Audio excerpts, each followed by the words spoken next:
Hi, my name is Claudia Lowe, and I'm a freshman at James River College. My name is Paige Price. My name is Jenna Burks. My name is Grayson Blackburn. My name is Shara. I am a second year at James River College. So I've been to multiple DFLs like in the past, like with my mom, but I'd never once like volunteered at one. I'd never really been a part of it behind the scenes, which I'd always wanted to be. So I was super excited, super pumped. I felt like God was really preparing my heart for what was about to happen, and I was just so expectant because I knew He was going to show up.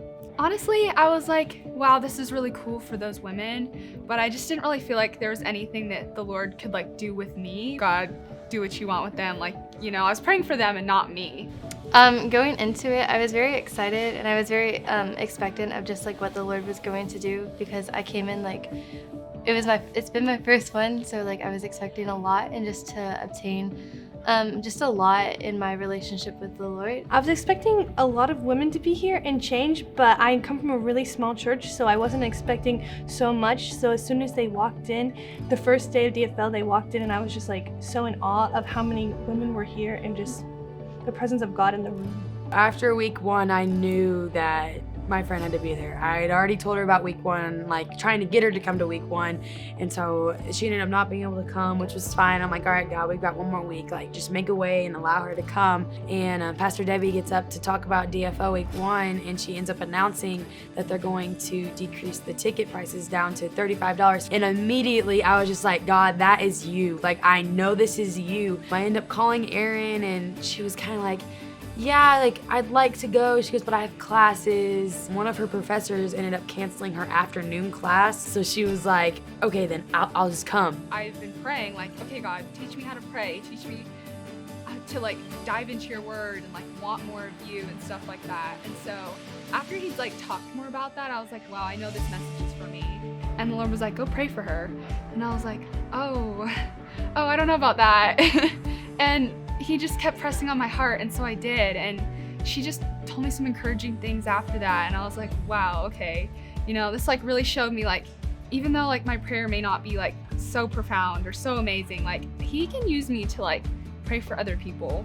After week one, I felt really empowered, because I had just been praying for like divine appointments ever since like I've been here at the college and just in the book study with Pastor John, and I started to get really discouraged because everyone seemed like they were having one and I wasn't, and I was like, God, like where's mine? Why aren't I having it? But it was really cool because I ended up just having one with this girl named Charlotte on the very last day of DFL. When I was leaving that night, I walked up to her and I was like, hi, Virginia, and I gave her a hug and I was like, is there anything I can pray with you about? And she's like, well, I fell a little while ago and I hurt my back, and so we prayed, but when I was praying, I felt really discouraged because I like was mumbling over my words, and I was really just like upset with myself because I was like, this isn't enough, like this isn't good enough. And right before I like said goodbye, she's like, I just want you to know that after you prayed for me, I have had no pain in my back at all and I'm completely healed. It was hard going into DFL week 2 because, you know, DFL promo 2022 came out, and seeing my face everywhere is something that like I never thought would happen. It's something that I have to get used to myself, because how could I be a representation of what heaven on earth looks like? Looking at the DFL 2022 brochure, and I just felt like I wasn't that girl. He said, this is how I see you, and this is who I created you to be. And that's the joy that you bring to others, even if you don't feel like you have it yourself.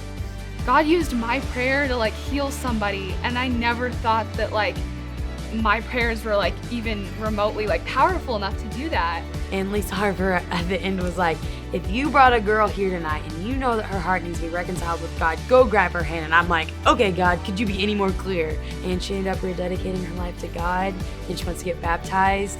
I ended up having more of a boldness coming out of it, because like going in, like I remember anytime, like even if I were just to go up to somebody, I would be kind of shy and reserved, and now it just feels like I can just go and just kind of like jump out in front of them and be like, hey, how's it going? But it showed me that even though sometimes I don't feel worthy or like feel like what I'm doing is enough, like God still uses that and he still hears me.